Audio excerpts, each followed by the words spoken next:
Yes. We have a couple of minutes. If anybody wishes to ask or share something, you're welcome, or we'll just wait for participants to join.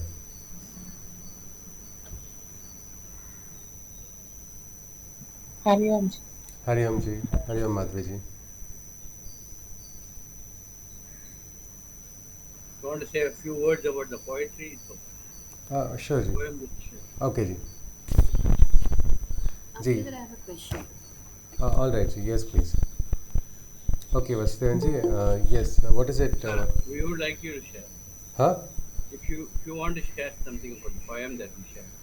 About the poem that actually this is the poem is actually the rhyming translation of Sri Aurobindo's Upanishad.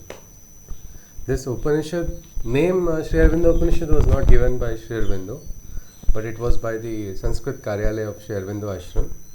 It is one considered to be one of the newest Upanishads that the world received. So I think that example which Vasudevanji shared of reflection and that same thing is being used by Sri Aurobindo, saying that the sun is a truth, is a true image of the truth only. The sun, if you see Savita Surya, we do the Gayatri Mantra Upasana because we recognize that the physical sun that we see is just a reflection, but a true reflection of a yonder sun.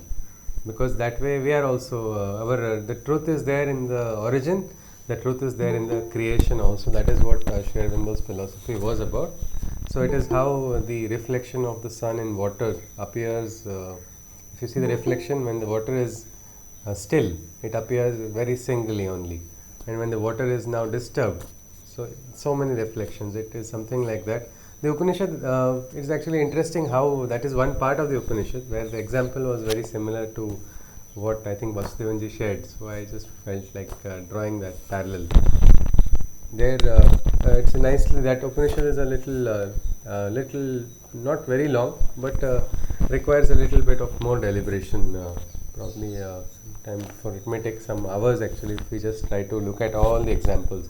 Sri Aurobindo says, who can choose to become weak? Only the all-powerful can choose to become weak, because somebody who is weak cannot choose to become weak. They are already weak. Something like that. The avyakta is now becoming vyakta from the akshara, choosing to become the kshara. It is a conscious decision. It is said darkness is also just a shadow of the light. There is a nice question. Ko hi niranandam bhoktum utsehet. Who is the person who chooses to come into nirananda when already ananda is there? Only somebody who is already having that state of ananda. Or that is something about the Upanishad. Yes, Vasudevji. Hari Om. The full PDF I'll just try to, I can send it and share it also afterwards. Ji. Yes, please. Was usually this second, sorry, in this 15th adhyay, the second word, the second shloka, if you can just, Second shloka. yeah. But since we are anyway going to be doing a recap, maybe after the invocation, I'll just Okay. focus on that second one. Sure, sure. Yes, alright. Hari Om. Saraswati नमस्तुभ्यं वरदे कामरूपिणी विद्यारम्भं करिष्यामि सिद्धिर्भवतु मे सदा मूकं करोति वाचालं पङ्गुं लङ्घयते गिरिं यत्कृपातमहं वन्दे परमानन्दमाधवं वसुदेवं सुतं देवं कंसचाणूरमर्दनं Devaki परमानन्दं Krishnam Vande Jagadgurum. Hari Om. Yes, so we were into the 15th Adhyay. Yes, please, anybody can recollect. First thing we saw was about the Gunatit, how Krishna said how we can become Gunatit. We can transcend these gunas. The gunas can become our friends. They will not dominate us. Instead, we can choose. We can choose which guna is to manifest in us and what purpose. If our uddesha is clear, if our lakshya is clear, we know that our aim is what? Lokasangraha. So then whatever guna is there, why not use that guna? As again Maharshi Arvind had said, Asurasya udyamam shakti. Why not? Why not use the strength of the asura for the right cause? Let the guna of the deva also be present inside of the hero. So the brute strength of the titan also. Yes, so that was something we saw. But then how do we become Gunatit was a big question Arjuna asked. And Krishna answered it. It was a little finally Krishna gave a very simplified way of becoming Gunatit. Anybody can guess that? Yes, please.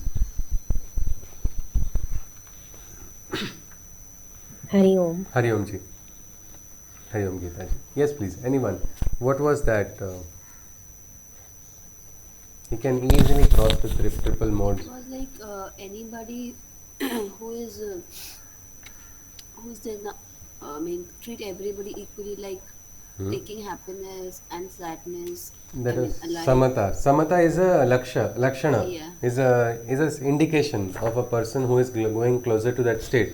Yeah. But it is very difficult, is it not? Going into Yes. Samatha. But then there is one more way to become Gunatit. One is Samatha, but Samatha is a consequence of some state of mind on the inside. How do we go to that? Yes, lot please. of appropriateness in the sense. When Ji. you have to act, you act. Yes. When you have to sleep, you sleep. When you have to think, you think. Yes. Ji, So ji. being what is doing what is required are. Okay, so yes, something means each action needs to be looked at. Yes. But one. One time, Yeah. last Also week, that. and Yes, please. Sorry. Yes, please. Vasudevan ji. Sorry, Vasu. I'm just saying, just because Satik, you can't say when the action is needed, you have to act. Yes, yes, yes. So all are equally required. Rest is also required. You don't take rest, what's going to happen to the sharira? What's going to happen? We need a little bit of rest. But that rest should be a kind of a good state, like how Adi Shankaracharya had said, Nidra Samadhi Sthiti, not into a state of complete darkness or full tamas. So just the right amount of rest. Sometimes yogis require very little sleep, but with that little sleep also they can, derive their energies also. So yes, that is true. Yes, please, Deepti ji, you were saying something. And also he was like people who are like devoted to Ha. Krishna, like without.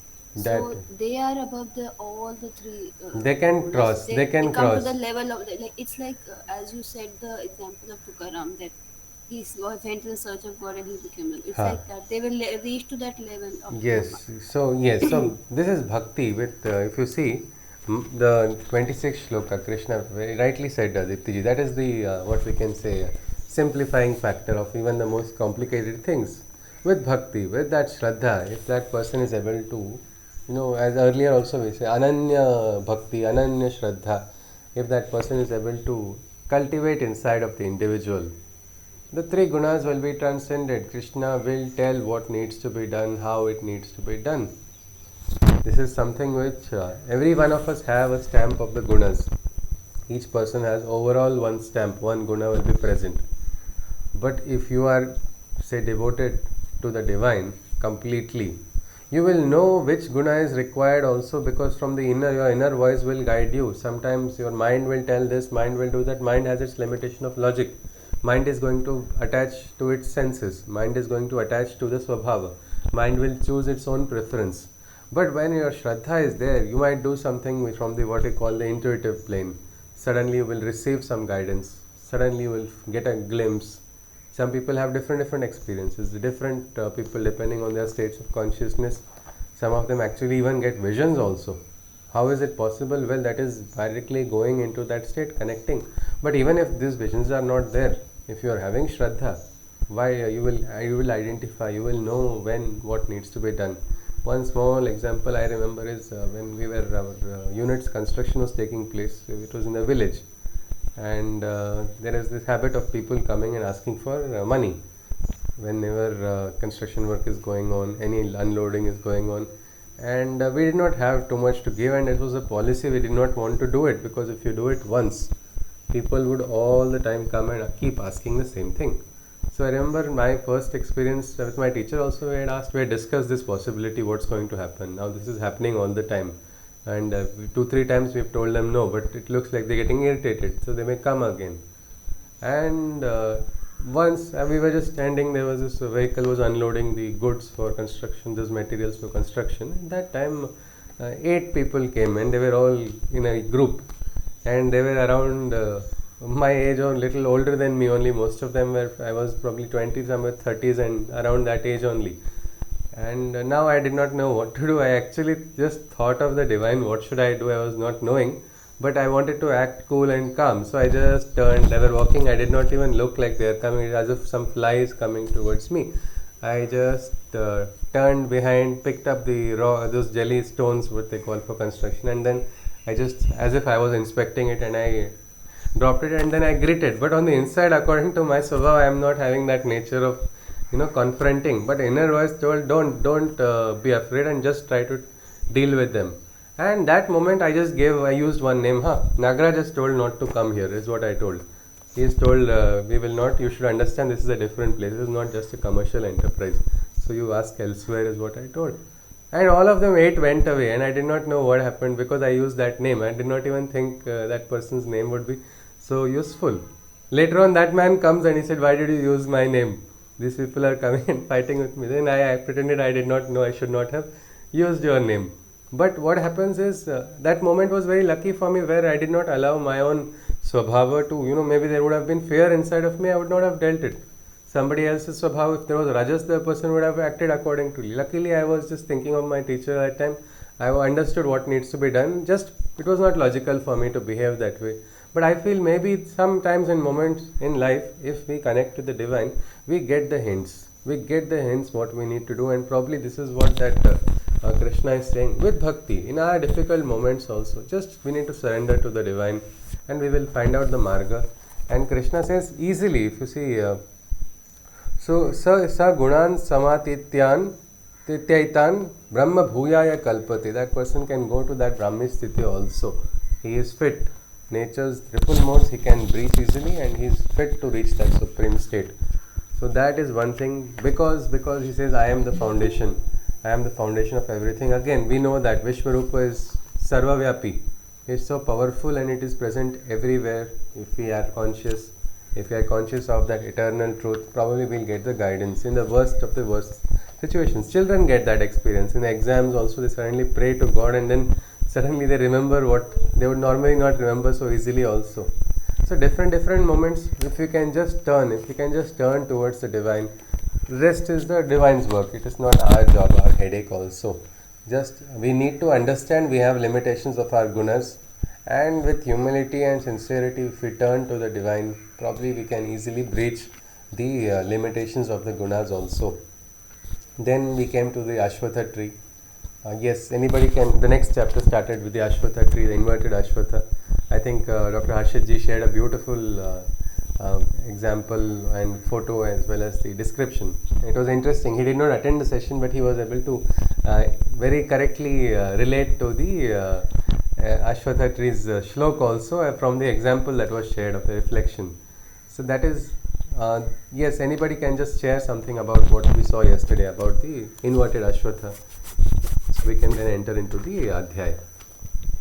Yes, please. What was it that Krishna said? Where is this inverted Ashwatha tree? What is it? Anything about it? So our link is formed. We'll go ahead then, and I will be looking at the second shloka in detail as well. First one I can tell is, Yes, please. when we saw that picture, we all had like different perceptions and different interpretations of that. But Krishna says that this Ashwatha tree has its roots, like it's like an inverted tree, with the branches are low, and its leaves are like those Vedas, Vedas, Suktas. and anybody who understands the details of it, it knows the Vedas. It does not need to understand and read those separate Vedas, but Chandasi, yes. Chandasi yasya parnani. Yes, some he Vedas. understands what is the crux of the things, and no need to like go beyond that. So that is again simple to say. No, Pendite Brahmandi is. It is said means what is in the microcosm is actually a small, what we can say, representative of what is there in the macrocosm ultimately. So from this we can identify. Sometimes by just a single grain of rice, you can tell what is there in the entire what we can say sack of rice also. So something like that. With this, when you understand this essence of creation, when you understand this truth, Krishna says the knowledge of Vedas also can be accessed by you. So sometimes probably we need to just focus on our Kshetra which is there, and from the Kshetra we can suddenly find the Kshetragnya also. Through our Kshetra as well we can find it. So that was one thing. The second one was interesting. this tree, as if it was becoming little easier, Krishna then further added new complication to the tree by describing more properties of the tree. He says, Adhaschordhvam prasrutastasya shakha guna pravruddha vishaya pravalaha adhascha mulan yat yanusantatani karmanubandhini manushya loke. So this tree is responsible for the karma bandhanas above and below. So this tree is having branches above also, below also. Its roots are above. It's an inverted tree, meaning this if you look at the highest plane, that is the plane of the eternal plane or the supreme plane, and the lower plane is our Manushya Loka. So from the eternal plane, this tree is rising. Its branches are going upwards also, below also. They are connecting. So this tree is like a connecting link between the material world and the supra-physical world. This tree is getting nourished by the different qualities of nature. Prakriti is what is nourishing the tree, all the gunas, all the senses which are coming and functioning according to Prakriti. Like we say how we have certain artificial intelligence systems, they keep gathering information and then they send it to the main server. Something like that. This tree is just gathering information and passing it on, just sending it back there.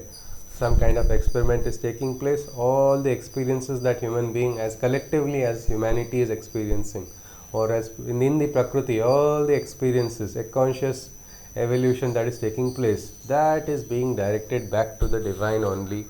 And this tree is that link, is what it is said. But in the process, what is it doing? It is binding all human beings to the karma bandhanas. It is a chain. There was this English movie some time back called Avatar. Is anybody aware of that? The Sanskrit concept was, the name Avatar was used. Was there a tree? Yes, was there a tree in that? Anybody recollects, if you have seen? What would happen? What was that tree symbolic of? What was there? Anything you can recollect? Anybody can recollect something about They are that? connected. Connected. Connected to each other. Yes, that tree connected all living beings of that planet to that tree. Their experiences, it was like a supreme tree which was having all the experiences. What would happen if you cut that tree? Gods would become disconnected. Everybody would die, all the people on the planet. That is something like that. It was, nobody was knowing, and people, when they are ignorance or maya, they wanted something special from this tree and will receive all the wealth or knowledge or whatever it is. They try to cut it down. So there's some symbolism of the tree is there in a lot of traditions as well. They call it the tree of life. There's an ethereal tree in so many, you can see even Western traditions also we have this symbolism. So we can see Krishna talking about the this Ashwatha tree, and with that he says, but it is inconceivable. Don't go by logic. You are not by your mind. He says it's not conceivable because you will not be able to understand its beginning or end. How can you understand the beginning of something which you have not reached? You are trying to go into that point. Like if you want to take a measurement from 2 points, you need to know the first point and then you need to know the second point. That is when you can find that finite distance between this point and the other point. But now this tree is already ethereal. It is infinite. You are not able to see the beginning. You are not able to see the end. So how are you going to derive properties? We can only from our side, like artists, we can probably imagine, visualize and attribute properties. But that's not easy. Krishna is saying it's inconceivable for a person. But he says there is only one weapon which will help us to escape from the karma bandhanas, and that weapon is the asanga shastrena. That was a beautiful word. Detachment can help us. We will not be trapped in this maya jal of the world. We will not be trapped in this prakriti. We will not go through the same experiences. Many times, sometimes grandfather has same experiences in a different generation. Son has the same experience in different generation. And the grandchild also has the same experiences. Means the outer situations are changing, but overall sometimes the experiences remain the same. So what is happening here? What is happening is the prakriti is functioning. When will sadhana take place? Sometimes sadhana should start where you escape from these karma bandhanas. You become free and then you can live your free life. What should be done? What is to be done? That we will probably see a little later on in the Gita. But this freedom is essential. We cannot be completely bound and we must realize the limitation nature is assigning on us. It is sometimes it is easy for us to look at children and laugh at them, because sometimes we know children are irritated and cranky because they are hungry. That is all. That's all we know. The child is hungry, so the child is now going to start crying, or the child is going to start throwing tantrums. Or if very young children, when they wake up from sleep, you can see their face, they are irritated, they are all angry, they sometimes start hitting the parents only. Why is that? Well, that is their nature. Prakriti is completely, they are still growing. But you see, elders, they are not having that much dependence on these moments. Sometimes they can manage. But again, children at least are conscious. Adults who are not even conscious, children at least are directly functioning. Sometimes adults are not conscious, just like children as well. Children, how they are reacting, that time the adults also go through the same thing unconsciously. And the only way we can become conscious is by becoming detached in all moments. So we become free, we know what is required. And that is why Krishna is calling this as a weapon. Elsewhere, Krishna has called detachment as a freedom. It is a freedom, is what Krishna is saying. It is not something. Mukta Sangaha is what was a beautiful word in Sanskrit for detachment. Free union means you are united and yet free. A beautiful relationship if you can have with if parents can have with children, or if spouses can have with each other, if friends can have. In the relationship where there is freedom also, and there is still a union also. That is very possible only when there are no expectations, possessiveness, no controls, no unnecessary bonds. This person must do like this because I am the friend, or because I am the beloved, or because I am the father, because I am the mother. These thoughts, sometimes these are the entire binding factors, and sometimes you give the freedom and watch what happens, how beautifully the individual flourishes. When the freedom is given, that is where the growth can happen. But at the same time, there is also a connection. It is not a complete disconnect. So that is what detachment is. That is what can help us. And Krishna says, seek that. He says, seek that union. Seek that union with the divine. Get that freedom and realize that one, with eternal one, who is not going to change, who is the source. That was what the 4th and 5th shloka is. He says, take refuge. Tameva chadyam purusham prapadye yatah pravritti prasruta purani. That the supreme one, the beginning, the source of every action, the original one, connect, he says.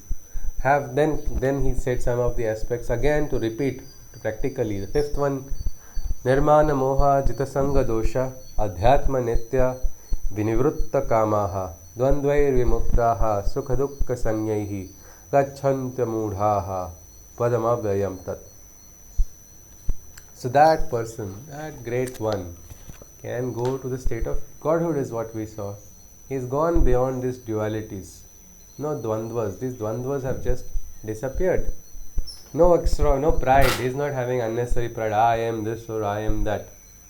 Nor is he in a state of delusion. He is not in that state where he is confusing himself, or he is just living in a different world which is not away from reality. He is grounded in truth, and yet he is not having the pride also that I know. He knows, but he is not having that pride of knowing as well.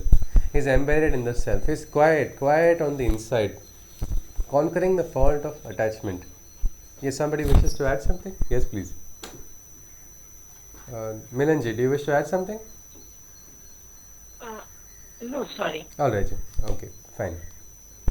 So yes, so this person has conquered the fault of attachment. Again, attachment is being described as fault. So many times from 2nd Adhyaya, Krishna is just hammering the same concept on Arjuna. Because by nature, by Prakriti, we are going to be having attachments all the time. It is like it's like you enter into water, you will get wet. It is something like that. Attachments come very easily to us human beings. But Krishna says, don't get attached, become like the Padma Patra, like the lotus leaf. Water does not cling onto it. It is in water only. It is not running out of water. It is staying in water only. At the same time, the water droplets appear like beautiful pearls on top of it because they do not cling to it. Something like that, Krishna is saying, conquer this fault. This is a fault. Recognize this fault. Don't think it's going to help you in any way, because it is not. Krishna is clearly saying that. And when that person is able to do that, he is able to reach the highest state. It is quite interesting that even the highest status can be just got by overcoming this fault of attachment. How easy it is sometimes, the marga, sometimes they say yoga is very sahaj. It is very easy. When is it easy? When you realize the principle, when you understand its principle, and sometimes the simple aspect of letting go of attachment is the most difficult thing, and that person who can do it, he is the hero, he is the one who is able to reach that higher state, is what Krishna is saying. Why? Why is that? We'll now see. Next shloka. Sixth one, we'll continue now. न तद्भासयते सूर्यो न शशांको न पावकः यद् गत्वा न निवर्तन्ते तद्धाम परमं मम. For it is there, the timeless resplendent one comes to their sight, whose radiance is beyond the fire, the moon or the sun's light. They return not after having journeyed the distance, for they reach the zenith of the status of my existence. So Krishna says, in that sthiti, you will get that realization of that brilliant one, who is beyond the Surya, beyond the Chandra, who is beyond the light, brilliance of the fire also. That realization, he says, and after having journeyed the distance, they are not going to return, they will not go back to that old state again, for they have reached the highest status of existence. It is something where, how do we look at it practically, is if you understand, you get a realization. After you get a realization, will you do what is wrong? If you have got a realization, would you choose to go wrong then? Because you have understood somewhere in the mind, is it not? Can anybody just think of any particular moment where you realize this and then now that has not happened again?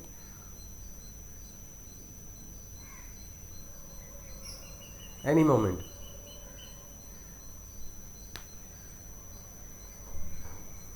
I could, if required, I will try to recollect one from mine, but somebody else can also, so it becomes a little easier. So like I remember I used to always go running on ground, regularly, it was happening. One day while running, I suddenly, I do not know from where, a thought came, I thought I am also going like the sun, only in circles. Every day, there's nothing, I'm not, somewhere I had to take a decision. For me, I to understand, I was actually trying to juggle two different lives, and it was going on for too long, and that was creating a lot of strain, and somewhere on the inside I just realized that I just felt in that moment that no, this is not going to happen anymore. And that was the last day I remember I had gone that way with my clarity. I mean, that does not mean I never went again into the ground, but I had to take a decision that time. And that moment I realized, and then I did not go back on that road again, because I realized this was the way I want to go. Normally we had been trained to complete the round, even if you had stomach cramps. It is like whatever happens, if you have to get exhausted and fall down also, you must cross the finish line and then fall, was what we were trained. But that day while running, that moment I just stopped and suddenly it became quiet. Everything, I was like, what am I doing? Which is the way? I need to find my direction. What has to happen? And then I suddenly walked halfway through the ground only. I didn't even walk on the track. I just walked straight and then sat down, not realizing what it is. But then that day was the day I took a decision, after which I did not turn back. Something like that in life, we sometimes go through some similar emotions again and again. Sometimes people hurt us. One person hurt us because of our behavior. Next person also has come and hurt us. You feel bad first time, then you become a little alright. Next person you try to befriend another person, again get the same hurt. This happens 2, 3, 4 times, and then finally sometimes, because nature has now given so many tough experiences, you decide, no, I am not going to get that. Yes, Deepti ji wants to share something. Yes, please. Yeah, actually, I want to just share from my part of the Okay. picture is that when I was like, I mean, from very young age, I always had this thought that if somebody has to tell me something, I would not react to it, because if they want to get rid of their anger by just telling me, it's their venting out, so I should Okay. not get affected like that. Yeah. I had that attitude most of the part of my initial Okay. life. But then there was certain phase when as we talk about attachment and all Ah. that, then you start getting attached to certain relationships or certain aspects of life. There was a little phase where the thing which I used to follow, I stopped it. Like I Okay. used to start getting affected by those only for those particular set of people or those Uh-huh. set of emotions. Then one day I realized that this is not me. Okay. I never used to live like that. Why am I just so let me go back to my old ways. And then again I had, okay fine, तुमको मुझे बोलना है ना बोल लो. it's okay. You want So, to vent it, or I don't want to, like, I have my shield. I don't want to get affected. I don't so you want to probably disturb my peace. chose to become detached by probably through Yeah, experience you found it to be the ideal way. And yeah, after becoming detached, you know the fault of attachment, so you never want to get attached again. If you become, you realize you are getting attached, you will again tell yourself, no, Arey, what is this happening? This is going to again lead, is it not? yes, yes, yes. Because it's like I always had like it was disturbing my peace of mind because I was losing that what I have already like wanted to follow, and then Okay. I went back to that my old way of Yes. thinking. So it really gave in my mind a little like Okay. what do you call, a direction to think in a Direction. better way. Ji, ji. All right, Deepti ji. Yes, yes. There are moments in life, and Krishna is saying when you reach that state, actually, as we sometimes with bhakti, we start rising, we get better clarity, and there is a lot of self introspection taking place in this moment, in this path. After a while, you go to one place from where you will never. It is like we see the example of the Rajahamsa. Rajahamsa has had enough of living in the cage. No, I don't need a golden cage also. For me, the Manasarovar is there. I know my direction is there. I am not going to be trapped by these little traps. I don't need people to feed me or feed my desires. I can go. I'll go to that beautiful Manasarovar. I'll take my food from the beautiful lakes, and that is my own earning. I don't need to depend on some other things. This realization, when that word comes, then what? There's a great Himalayan journey waiting. The great ascent is there, and there's no descent after going on that path. It is something like that. And for just example, also Dipti said, yes, attachment. Enough of these attachments. Enough. That was like there was the same thing. There is a point, a threshold is reached, and once that threshold is reached, then there is nothing, no stopping. It is only going ahead. There are different moments in life when that comes, and this is in the life of a sadhak. Yes, Dipti Can I ji. add one Yeah, thing? yeah. Like I remember the reaction also when I read the reaction. Like one of my friends, um, there were certain things that I did not want to just interact too much because it was not, I was not feeling healthy about it. Okay, So, so one day she came to me and she's like, "Why don't you react? I'm telling you so many things. Why are you not reacting?" So she literally started hitting me like on my okay, arm, and she started hitting me like, "Say something." okay. Why I did not want to react because I did not find it like useful to react. So because I was not so instead of that, what was the matter that was aside, but because I was not reacting, she was getting all the more angrier. On ji, And ji, she ji. got so angry that that anger kept, I mean, flow was Okay, flowing through her eyes also. So okay. then I just calmed her down and said, it's nothing like that. You don't overreact about it. It is just my choice. So you just calm down. So that I could just see that how people, I mean, that incident really hit me that how people react to how we behave and Okay. how we are affecting our state of mind Ji, ji, overall. ji. Ji, ji, ji. Yes, please. Thank you, Adipti ji. So this is what we see Krishna is telling first. If you see in this Adhyaya, first talking about an inverted Ashwatha tree, trying to understand the origin of existence. Then he says, recognize the divinity, connect to the divinity. That divinity will help you reach and attain divine qualities inside of yourself. And in that clarity, you will realize certain things. You will get some experiences, after which you will not go back to that old state. You will now move ahead only, is what Krishna is saying. And if you see that brilliance, well, that is a brilliance which is even brighter than the sun, brighter than the moon, brighter than the fire. That is that brilliance which is waiting for the sadhak to get realized. Next shloka, mame vamsho jivaloke जीवभूतः सनातनः मनः षष्ठानीन्द्रियाणि प्रकृतिस्थानि कर्षति. All the bodies of the living manifest only from mine, for their soul is but a quantum of my energies divine. As a portion of me in nature begins to dwell and powers their mind and the five senses as well. So Krishna is saying even now here he's talked clearly about the Jivatman being just a small quantum or a packet of energy of the Paramatman. So the Jivatman is just one small ansha of the Paramatman, is what Krishna is saying, and that is powering the individual. Because when a portion of me enters into that individual, then all the tejas is born inside of that individual, all the force, the indriyas get the strength, the mind gets the strength to think, the indriyas also get the strength to function. I think parents must have seen in their children no matter what laws of conservation of energy you have studied, children break all these rules when they are very young. What has happened? The child is so small, the diet of the child is also so little, but the expenditure of energy coming out from the child is so much. The child keeps jumping like some kind of phantom spring is attached to the legs, only bouncing from morning to night. Both parents, they have eaten nice good meals in the day also, and yet at the end of the day they are exhausted. But this child with a little bit of food also is just having that energy. There you can actually, I think parents and anybody has that experience, wondering, have you ever wondered where did this energy come from in the little child? Yes, yes, definitely. Because I wonder till date. till date, okay, yes, Dipti ji, okay. So this is the aspect where suddenly this energy is there inside of every individual. That energy is what is powering all life forms, everybody, and Krishna is saying it is just a quantum of my energy which has entered into the universe. It is powering the mind. So that is the source of the strength. All our thoughts which we are thinking, they are also receiving the strength from the divine only. Probably then why not connect to the source? That is the best way to connect. So it is giving the strength to the indriyas as well. Next, Krishna goes on, Shariram yadavapnoti yachapyut kramatishvaraha gruhitvaitani sayyati vayurgandhani vashayat.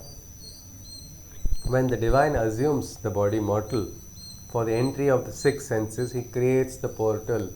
So when the sharir is assumed by the divine, that is where the portal is created. Then the indriyas start manifesting. And while leaving the body, he takes them away. When he is leaving, then all the senses are losing their strength. All the indriyas suddenly lose their abilities, just like the fragrances dispersed by the wind on its way. Suddenly, sometimes we get a beautiful fragrance from somewhere. We don't know from where it has come, but we get that fragrance, we experience it. And again, after a while it disappears because the wind has now taken it elsewhere.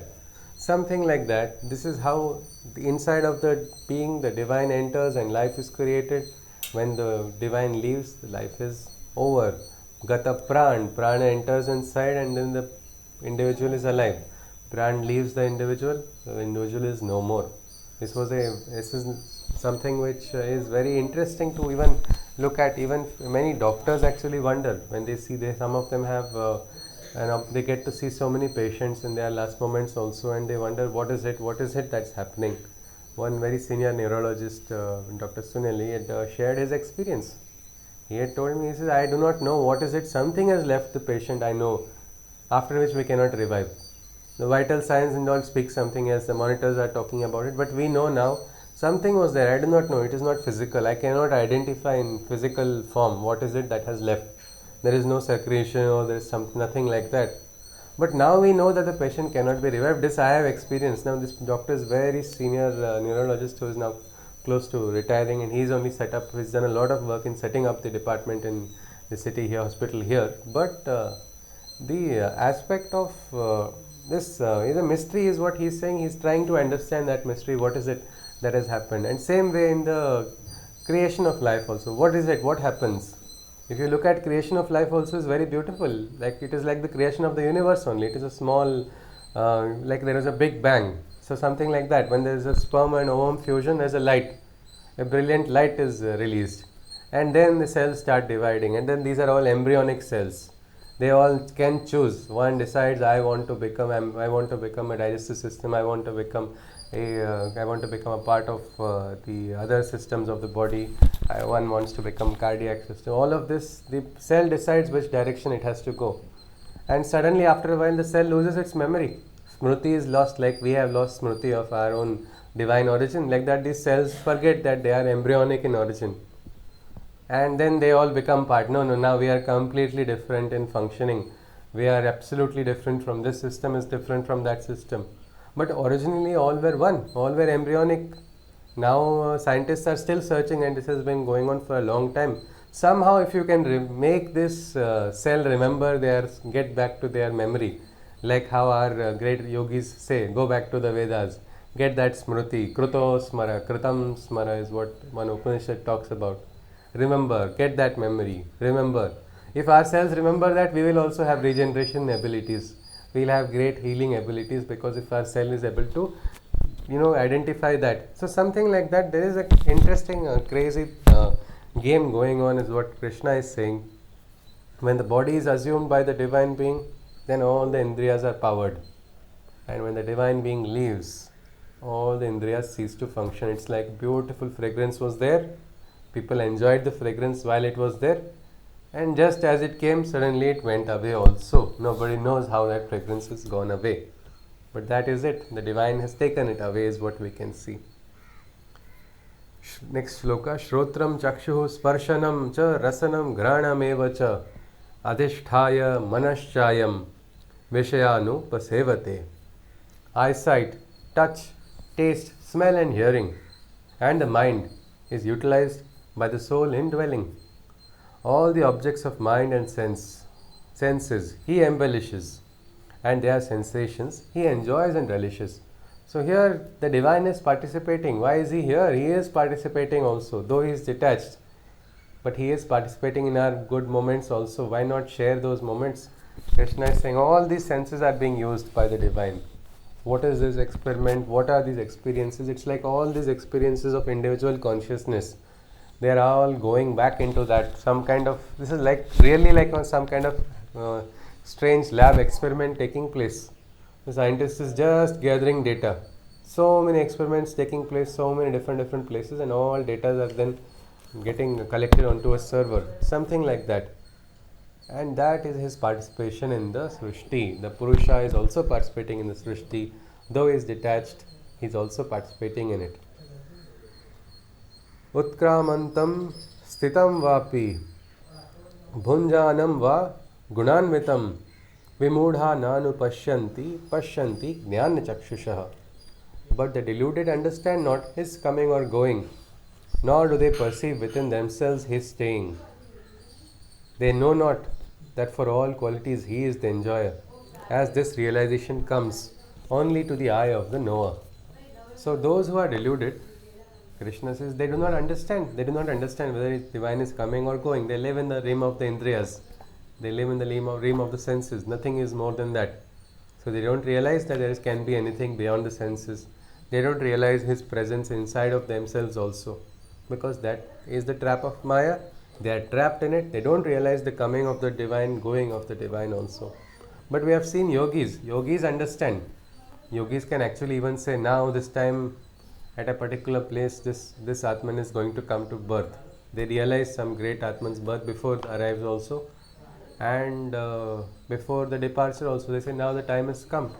Just watch. In some more days the time has come, and then the moment is going to take place, is what they say. And it does happen. They are conscious.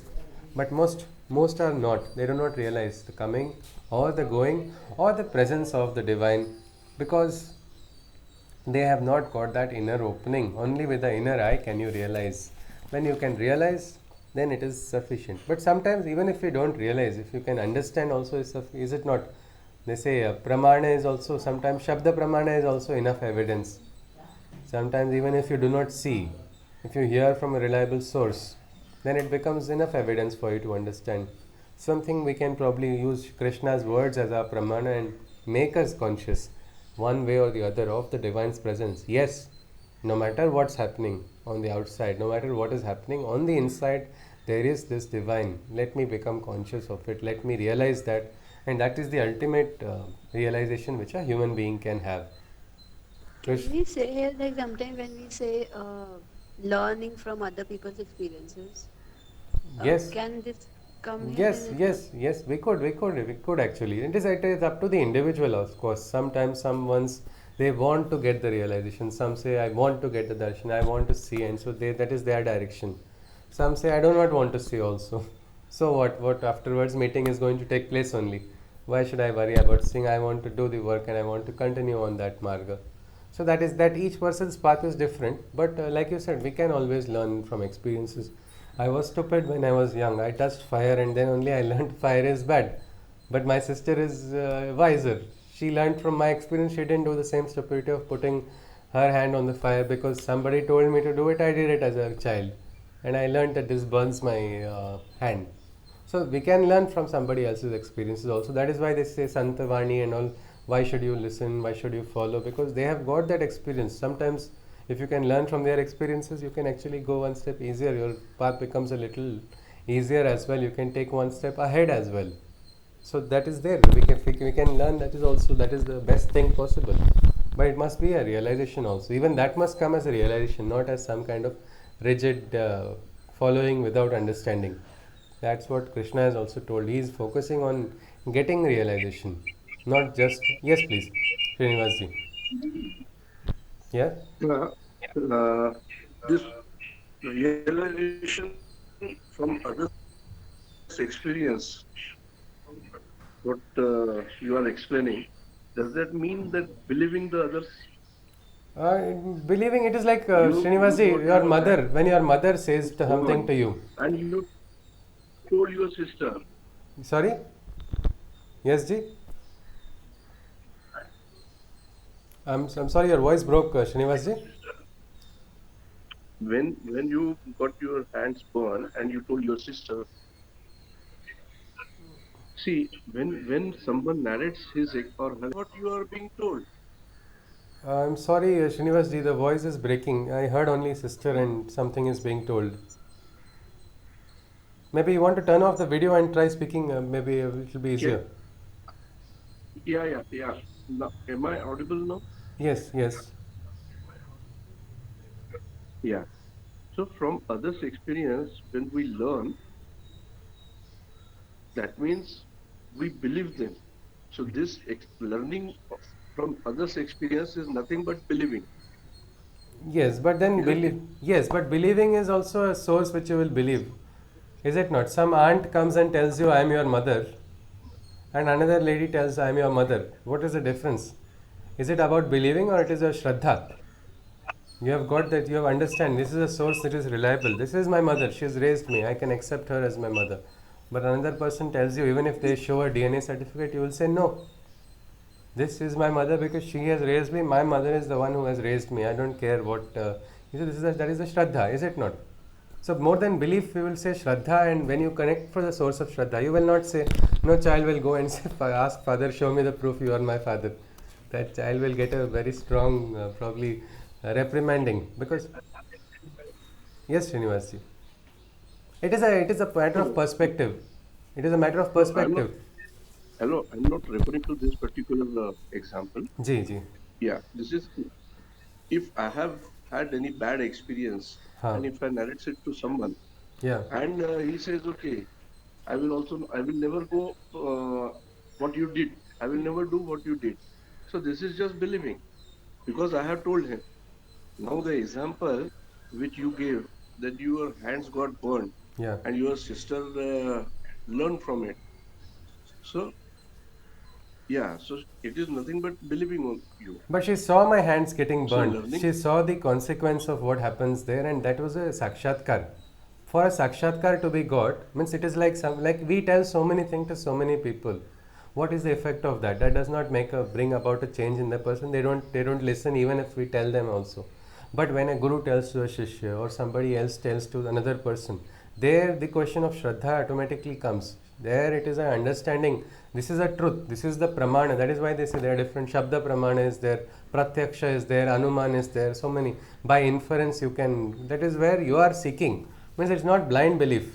It is not just by because tomorrow all superstitions will only keep rising. If somebody keeps telling you, say, don't do this, Krishna will get irritated. Don't do like this. Ultimately, everybody will just be in a different state of ignorance. Krishna says rituals have their meaning, but understand and do is important. So sometimes it is up to the individual. No, Krishna is not like it is a possibility of learning, is what we just saw, Srinivas ji. Not that everyone's belief of every word is alone final. Yes, Can please. I say something? Okay, ji. It's just like suppose, just adding to Sneha is that what I think is that it is not that okay, somebody is telling it's learning from experience does not just mean that somebody is doing this thing, I am going to do this thing, or somebody is not, and it is also like being a little aware. Like for example, somebody is going on a trek, and so if I want to go on a trek and they tell me, oh, this is a difficult thing, so it does not mean that I'll not go or I'll be like super brave to go. It will be like if I'm going, then I will be little aware and little more conscious or little more prepared, better prepared for the trek rather than just. I mean, it can also be like that. So it could be Ji. like taking steps Yeah. with a little more effectiveness and little more awareness. Ji. And sometimes Yes. it can be just totally avoiding it depending on what it is. Yes, yes. Yes, please. Dr. Bhavana wants to add something. Yes, please. Also, Yeah. We can. Yes, Vasudevanji, and probably then I'll come to Dr. Bhavana ji. Yes, please. also if you listen, if you listen to others' experience, and you get validated in your own life Yes, several times, yes, then you yes, probably start yes, have more faith in that person. yes, yes, please. Yes, yes, yes, Vasudevanji. It is something like that. Yes, Dr. Bhavana, what you want to add, you can look at it. Then we'll go to the Just next as I shloka. I said, we can think of this Corona example. Okay. People who believed, people who did not believe. Huh. Then the experiences came from others' experiences, house to house experiences. And then some believed, some still went into the same. Okay. So Okay. here, yeah, only that belief part also can be just realized as a by others. We don't have to get into Corona to understand about Corona. Yes. So Yes. we may not have first faith, but later on little belief, and then it helps to generate a faith. But there are people who are still scared, not going out anywhere. Yes. Yes. So there are Yes. people who are making it superstition and believing that way. Okay. And there are people who clearly see, those who have Shraddha about learning from Corona, they have to have a clear sight so that they know the measured part and they still work outside, they go outside. All right, ji. All right. Yes, Dr. Bhavana ji. So I think yes, and this we saw in the second adhyaya also, is it not? When Krishna said, "Ascharyavat pashyati kasyatena," when the concept of the Atman is looked at with surprise by some, Ascharyavat vadati tathaiva cha anyat. Some people speak about it and are surprised. Wow, what a brilliant, so real Atman is there. Divine is so brilliant. Then Ascharyavat shrunoti. Some hear from others and recognize and believe it. Yes, some are seeing, some get the sakshatkar direct visual. They understand from that experience of what they see. Some people probably just speak about it and understand from their understanding they get a realization. Some people just hear from others, and then some even after hearing also they don't have any knowledge, meaning they are in that state of not understanding. It varies with the individual. That's what this shloka is also talking about. Krishna is saying some of them, they remain unconscious in spite of all of the experiences also. So they don't recognize the coming and the going of the divine or the dwelling of the divine. Because to become conscious also we need an understanding. A state of mind is required, a state of quietude is required. Otherwise, how are we going to see? Even Arjuna did not get Vishwarupa Darshana, though Krishna was in front of him. Until that inner eye was opened, Krishna had to give him that Jnana Chakshu. He had to give that ability to perceive. Otherwise, everything remains the same on the outside. So, this is what Krishna is saying. Let us look at the next shloka. Yatanto yoginaschainam pasyantyatma manya vasthitam yatantopya krutatmano nainam pashyanta chetasaha. The indwelling self they recognize and observe. And so the yogis and the saints strive to know and serve. But to the ignorant, the truth is not known. For beyond the material, they have never really grown. So Krishna is saying this, there is this indwelling self. So that is why I want to serve the divine. Why Ram Das, Kabir Das, Tulsi Das, why are they becoming Das and why do they want to serve the divine? Because they understand the greatest Loka Sangraha can happen in the service of the divine. The divine will do the right works. If you become the Nimitta Matra, the divine can do all the works that are required for the betterment of humankind. So you just have to keep the ahankar inside and serve. That is what the yogis realize. But the ignorant don't understand because they have never grown beyond the material. It's like, what should I surrender? Why should I do anything for God or for anybody? Again, what is a human being going to do for God? God is doing everything for human beings. We don't have to do something for the divine. It is for our own progress, for our own development, for our own evolution. We need to keep aside all our attachments, keep aside all our ahankar, and try to connect with the divine, and in the process experience the brilliance of life as well. A friend's mother, she connected with the Gita very late, actually after her husband passed away in a accident. That was where she connected with the Gita, and for her, till then she had heard of the Gita but never felt the need, and she was busy in life and she never really studied it. But after that, now she is in some completely different state, and actually her mother, who is also very senior, that she does not study, she did not read the Gita, and she was very irritated. What are you getting by studying all of this now? What is the use? Why are you getting something because of studying it? Why are you again and again reading? And she has taken it, she is now retired, and she just has taken a pledge that she wants to only study and try to understand the Gita. That's all she wants to do. Now everybody else is wondering what is wrong with her, why is she everything okay? Daughter is also confused, why is she doing all of this? But now in her daughter's wedding, she's doing all the works and she says, I am not, headache is Krishna's. I am not caring about anything, I am just doing my work. Everybody are now surprised how I am not getting anxious, and they all know me to be somebody who is always anxious. And they're asking, how are you managing everything on your own? She says, I am not managing anything, Krishna is managing everything, is what her experience is. So this is something which a person who is realized, who can see, who can realize the divine presence, that person can surrender, and there is nothing, there is no loss in surrendering to the divine. Loss is when you surrender to the enemy. Loss is when you surrender to your own Indriya's impulses. That is the real loss. Surrendering to the divine makes you Jitendra. You become the champion of your Indriyas, you become the champion of the world. That not everybody realizes, because those who are ignorant, they are dwelling only by the desire based existence only. Everything, all relationships, all their ambitions are all driven only by desires. And unfortunately, these are all limited. Desires end, then everything becomes a problem when they are not fulfilled. Krishna goes on. Yadaditya gatam tejo jagad bhasayate khilam Yat-chandramasi yat-chagnau tat-tejo vidhi mamakam. For the entire cosmos, it is I who am the light, illumining the creation. I set the world alight. The sun, the moon and the fire, I verily ignite. Know all that is radiant, to be only my might. So Krishna says, it is I who am the light of the entire cosmos. I am the light that has brought about the entire creation. I am the sun. I am the light that is reflecting in the moon. It is my teja that is visible in the fire also. Understand all of it to be my existence. He goes on. Gama vishya cha bhutani dharayam yaham ojasa pushnami choshadhi sarvaha somo bhutva rasatmakaha. Onto the earth I have descended, is what he is saying. And into the material my spirit has thus extended. So here the spirit has entered into the material, is what Krishna is saying. So we cannot run away from the material world. Krishna is there in the material world also. What are you going to run or get? There is people sometimes say this world is only useless. Let us go to the divine. What are we going to get in that world if we cannot see God in this world only? First we need to see Him here. So in the material world also Krishna is saying, I am there. Know me to be Soma, the immortal Lord, and my ambrosia. To the medicines and living I accord. So he says, it is I who am giving the medicinal potency to the different medicines as well. I am Soma. I am that Soma which is giving that vitality in all living beings.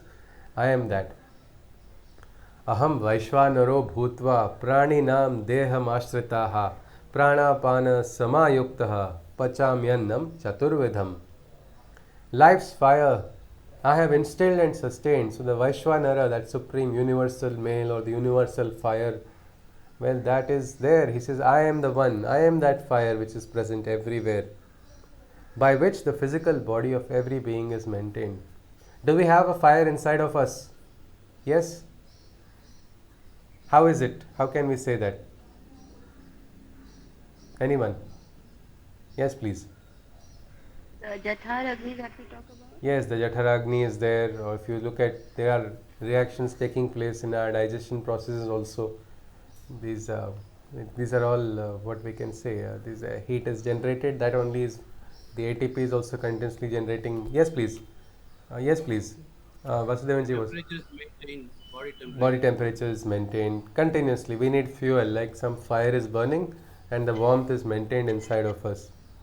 Yes, yes, yes. So this is there. He says, I am that Vaishvanar, I am that flame which is controlling. And then he says, controlling the inhalation and exhalation of life energy, prana and the apana. Now this same simple action, this action is keeping us alive. But are we doing what is keeping us alive, or it is happening on its own? Inhalation and exhalation. Are we consciously doing it, or it is just happening on its own? When we actually do consciously when we realize, okay, this is how our breath is going. Otherwise, it's like we don't realize it. But It we are still has alive. it like We are we come are alive. because of it. We are alive because Yes. of it. And the day it decides to stop functioning, for some reason it doesn't function, our entire existence from this world will disappear. All our dreams, all our aspirations, everything is sad. But what is keeping us alive? We are still not conscious of it. That is why probably many people say, no, do pranayam, become conscious. Do the ayam of the prana, your exercise which is keeping you alive. Even in a case of accident, the first thing that is given is oxygen is given to a patient before they start diagnosing, because that is the main thing that's keeping a person alive. So probably that is why even Krishna has talked about meditation in one of the techniques. Equalize the inhalation and exhalation. Become conscious of your breath. Focus at the Brur Madhya. Inhalation and exhalation. Equalize it is what Krishna has told. So yes, he says, I am doing the controlling of the inhalation and exhalation in all living beings, and all the types of foods I digest in synergy. And there are 4 types of foods. They say the foods that we can gulp, the foods that we can lick, the foods that we can chew, and then we can just swallow this. Or like mangoes, mango pips, how people it is like sucked. That 4 types of foods. Ayurveda says you should have all 4 types of foods in your meal, then it is a complete meal. So something like that, all the digestion processes, everything is being governed by the divine. We don't realize it only, and we are all connected somehow with this nature. Some rhythm is there. If we can just connect to that, it makes a lot of difference. One teacher of mine, his daughter, she's one with special needs, but he has observed that every time this Amavasya comes and whenever there's a Purnima, she gets hyper, she reacts certainly in a different way. And now he is not from the Sanatana Dharma tradition also. But he says, this is my experience, and I have always seen that night is a difficult night. We know we cannot sleep because now she is going to, as if something is there in this rhythm of the moon also, which is connecting with her individual, her behavior.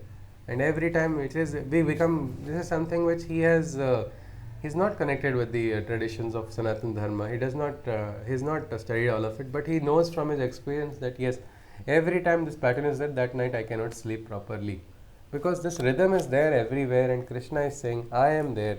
It is, I am that Vaishvanara. I am the force inside of every human being. I am the force that brings about digestion also.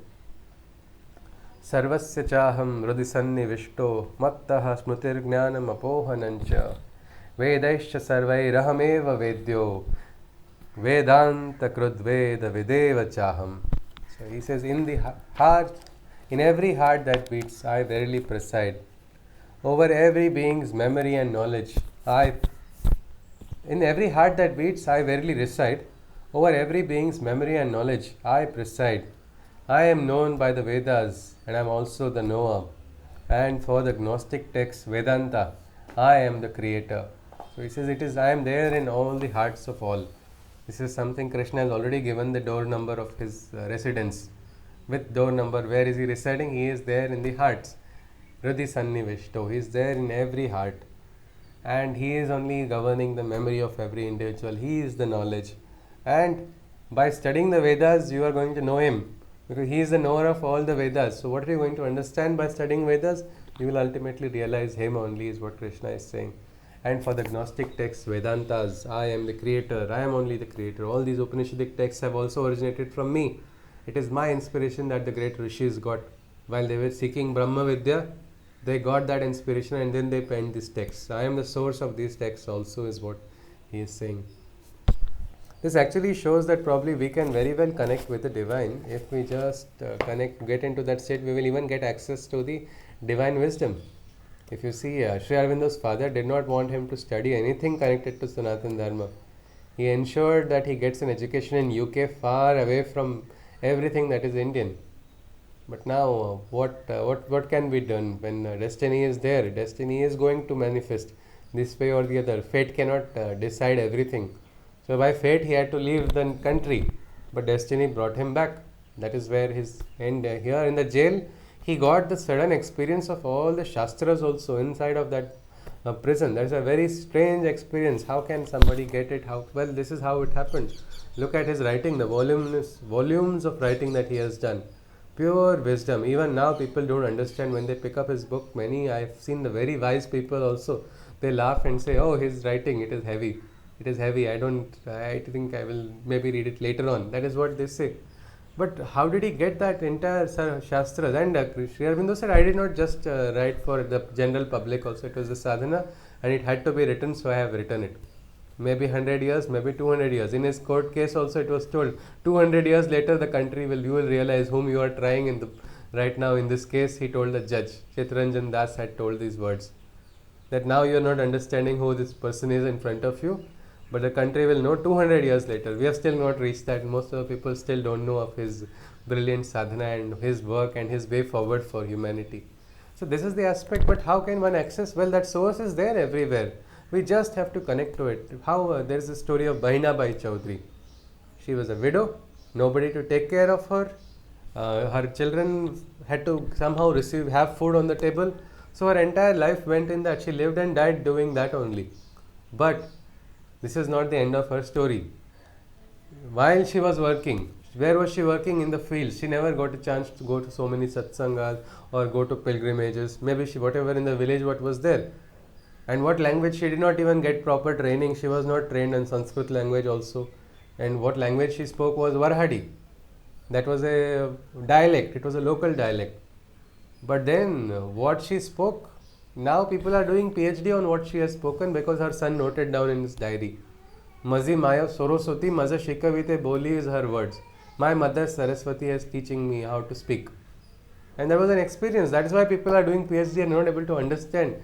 Right now the wisest of wise people are trying to understand how did this illiterate widow, who became a widow at a very young age, who had to experience the worst of life, how did she get this wisdom? She said, for me, Panduranga, Bhagavad Gita has come from the soil only. It's been tilled nicely in the rain and now it has emerged for me. And she says, winds are whispering and the rustling of the leaves are telling the coming and going of the Vithala. How is she understanding all of this? What is her experience? And what was how horrible you say experience of life she might have got? Normally a person will break down under these experiences if they are completely under the power of the Indriyas. But no, overcoming all of that, she connected with that source and continued with her life, and manifestation happened. And you see how after her departure, her words came to, because her son got educated because of her sacrifice. Her son got educated, he maintained a diary, and then some Acharya Atre comes home and he shows that my mother's words are there. This person becomes stunned.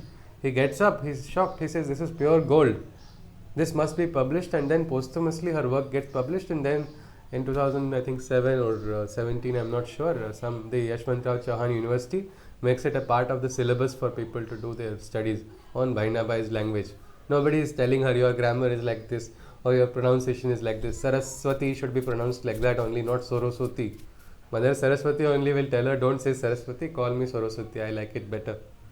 But this aspect is realization. Krishna is saying Vedanta, Ved, all of it is got to that knower who has got connected with the divine. Krishna says there are two types of existences. We'll see. There are just 4 more shlokas, so I think we can just complete it. If anybody is, I think it will take another 8 to 9 minutes. If somebody has some appointment or something, I will recap tomorrow. And it will be uploaded as well. Let us just continue with the 16th one. Dvavimau purushau loke sharashchakshara evacha sharaha sarvani bhutani kutasthokkshara uchyate. In the universe, there are 2 forms of manifestation. One destructible, while the other attains destruction. In all the living things is found the form destructible, but seated high above them is the form imperishable. So there are 2 forms. One is the Shara and one is the Akshara, is what Krishna is saying. We are all part of what is the Shara, because we are destructible. I am living today, tomorrow I will not live, because I am a part of a perishable existence. But seated high above them is this form which is imperishable, is what Krishna is saying. But then even beyond the Shara and Akshara is something which is beyond these 2 manifestations also. Uttamaha purushastvanyaha paramatye yudhahritaha yo lokatraya mavishya bibhartyavya ya ishvaraha. Apart from these 2, he is the spirit highest. This Purusha, the highest supreme, is there. Of all the manifestations, it is considered greatest. entering existence, this Supreme Self latent exists. All three worlds, this divine being uplifts. So there is this Purusha who is beyond the limitation of Shara and Akshara also. Beyond these limits of finite and infinite, there is something, and that is that Purusha. Krishna goes on, Yasmat Sharama Tito Aham Aksharadapi Chottamaha Atosmi Loke Vede Cha Prathitaha Purushottamaha. So that Uttama Purusha, that Supreme One, he is somebody who is he's Atita, he is beyond all of this also, the Shara and the Akshara. As I am beyond the manifestations perishable, transcendent and surpassing even the imperishable, the Vedas and the world together proclaim, I am the Supreme Self. They exclaim. That is why I am beyond everything. That is why these Vedas also and the wise ones in the world, they recognize my existence as beyond and supreme. That is why they say, Tattvamasi, you are that. Somebody wishes to add something? Yes, please. Somebody's speaker is unmuted. Do you wish to add something? Rakhi ji? Oh, I'm sorry. Alright, ji, fine. Okay, how are you? So yes, so that is why the Vedas and also the world, they exclaim that yes, I am the Supreme Self. They recognize that. Tattvamasi is a Mahavakya which is meditated upon by the Rishis. You are that which is supreme. What is that? That is that consciousness, that is that Ananda, that you are that experience. And then they try to connect with that divine and they recognize that yes, there is something which is beyond. Yo mameva sammudho janati purushottamam sa sarvavid bhajati mam sarva bhavena bharata. My gnosis complete, he who has attained myself as a Supreme Self, he who has ordained, he loves me with everything he has in every way, as per his own nature. He adores me every day. So that person who has recognized the divine, what is that divine person going to do now? That is all. When you have recognized the divine, will you not worship the divine if you have understood that divine is there? Will you not get that feeling of love out of Shraddha?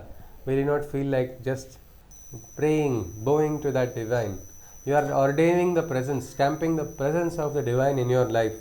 That is exactly what Krishna is saying. That person loves the divine, everything in every way. And Krishna has said, Patram Pushpam Phalam Toyam, whichever way you are offering. It is with the bhakti which is important. What is that bhakti? Krishna will correct everything. What is wrong also will become right. When your Shraddha is very pure, not having any other adulteration.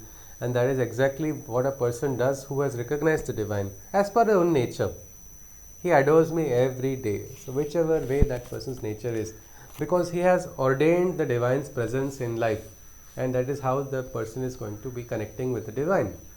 Now my question is ordaining of the divine, or what we can call it, or we've heard of this word Prana Pratishtha. Has anybody heard of this? Prana Pratishtha. What is this? Anyone can tell me something about it? Anywhere? While worshipping idols Okay. of different gods, particularly during Ganpati, Okay. Okay. first we install, first we do Pran Pratishtha, and then imagine that now that idol is a live embodiment of God, and then we worship it. Okay. All right. Okay, Srinivas ji. Yes, please. Dr. Poonam ji, you were adding something. Yes, please. You are on mute, Poonam ji. Yes, please. Dr. ji. Yes. The Pran Pratishtha is done when you are in the new, whenever a new idol is put up in a temple or Temple in also. your home. And then there is a ritual when it is Ha, ha. passed through different stages, Yes. like Annamay, Jalmay, Ha, ha. and Yes.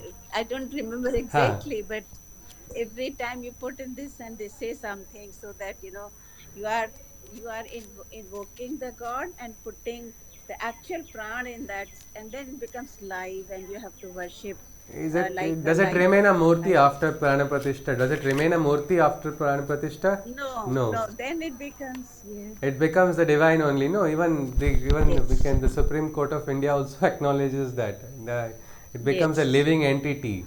It is something which becomes a living entity. Now the living entity has the rights of every living individual only. So this is exactly what Prana Pratishtha is. So in the temples, yes, but then Srinivas ji has told about home also. Now temples we have special priests who come and do that. What about home, Srinivas ji? Can we do it on our own? It's a collective uh, act. In Ganesh Chaturthi, when at home, in many Maharashtrian homes, people themselves do the Prana Pratishtha. Yes, Hariom. They need Yeah. somebody, who is like aware of it, and like anybody who knows the Shastra or can read Yeah. the from the book Yes, is who's meant for able? that. Okay, but if that Not is not I, there, you, and why not Deepti ji is the question in our no, homes? if that is not there, if it is not there, then the one thing which I can understand is that if like with full Shraddha, when we say, Yeah. okay, please come and sit in our home, I invite you. That's what when we say na Ganpati ko Yes. Avahanam na janami visarjanam. Na janami visarjanam. and Pujam chaiva na janami Visarjan. So that is like a shamyatam process. parmeshwaram. Then mantrahinam kriyahinam bhaktihinam sureshwara. Yat pujitam maya devo paripurnam tadastumi. When it is done by the individual, I am doing it, it is wrong, please accept. However, it is like how Sri Rama accepted the bear of Shabari. Please accept this even if it is incomplete. Is it not? So this aspect it can be done when, but now we have seen, and in case of Ekalavya, can we say he did a kind of prana pratishtha on the murti of his guru? Is it not? In Yes. Ekalavya, can Yeah. we not say that now that murti has come alive? Guru Dronacharya does not want to teach him, but because of prana pratishtha, this Guru Dronacharya from the murti taught him everything. Is it not? So what we see is with the Shraddha, of course, when we are doing every place has its rules. When we go to a temple, we have to follow the rules of the temple. At home, we can follow what we want to follow according to the what is the best Can I situation. say something Yes, here? Plant Pratishtha is like, so I gave this example earlier also. Like during Ganpati, we have 1.5 days, and my son keeps his own cup Ganpati yes, for yes. 10 days. Now he is Then awake. the Huh, way he, huh. the way he was doing it, like, we did not stop it. Like something, of course, Yes, because of his Shraddha, but we could see that he was doing it with full dedication and all. Like even the flowers they were there, they were old, but he was like, Ganpati is going to accept. You tell me, na Ganpati accepts everything, so he's going to accept it. So he was not bothering what he's putting, but it's like it was. the So Shraddha. we could just sense that. We could just sense that, and he was very, very delighted and happy to Ji, do ji. that whole process. Yeah, and you did not mind, is it not, Deepti ji? Instead, if you Not are at all. very observant, you might actually see Bal Ganesh come and eat the modaks also there. We will, if you are observant, is it not? Yeah. He used to prepare his modak, the Ah. prasad on, and whatever, and not with special thing. Like if I am having a roti, so Hmm. he'll say, "Give me that dough. I will fill it with anything. Bhagwan accepts everything." So whatever it was there, he was just doing it, And with full just out of Shraddha. Shraddha. Yes, Full, yes, and he was so children. delighted. We could see that on his face Yes, every time. yes, yes. One child shared a photo. He brought a car and he put it. The parent actually shared the photo that suddenly the child has kept a car, and they were first wondering why is the toy car there. That was his favorite car, and he said if Ganesha comes, I want him to travel in the city, no, so he can use my car. Is what he has kept. So this is all what we can say. This is a Shraddha. With Shraddha, when you can do whichever way, whatever may be the way of that individual, that person follows it. And this aspect now, my one question is, we are doing this Prana Pratishtha and we are understanding that divine comes alive. Can we do the Prana Pratishtha on the divine inside of us and bring that divine alive also the same way? Can we? Of course, we Is can. it not? Is it not? But many of us we don't want because it becomes a lot of responsibility. Is it not? We have to now become conscious of the divine. I remember when during Ganesh Chaturthi, me and my sister we could not fight in the front room because that is where Ganesha was there. So whenever there were fights, one of us would run into that room and then we have to now become quiet. So no matter how irritated we would wait for her to come out of that, I would wait for her to come out so I can continue. So something like that, we become conscious. Why not ordain the divine in our own lives? Whichever way we can offer, whatever may be our capacity, we can try our best. It does not matter. The limitations are not important as much as the Shraddha, which is pure. And that is exactly one person who has understood the divine, who has understood the presence of divine. He has ordained the divine as everything in the life and is following whatever way he is adoring the divine, and the divine he keeps upholds his promise also of yoga kshemam vaham yaham. That is an experience of the devotee. The love does not go waste is what the experience is.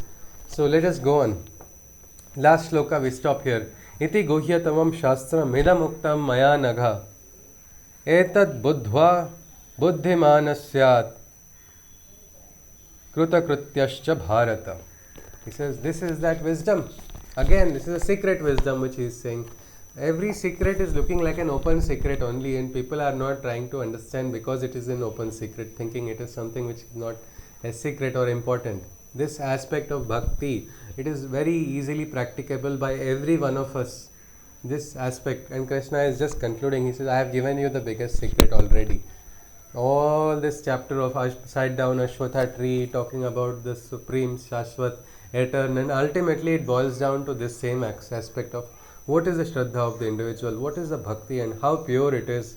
If you can recognize that, you can make the divine as your most important aspect in your life. Yes, love human beings, alright, but let that highest love be only for the divine. The divine will teach you where, what, everything you will understand if you are able to channel the highest love, because there is nothing greater than divine love. All other forms of love have some kind of deficiencies. Instead, purify your experience, become more purified, and experience an enriched life.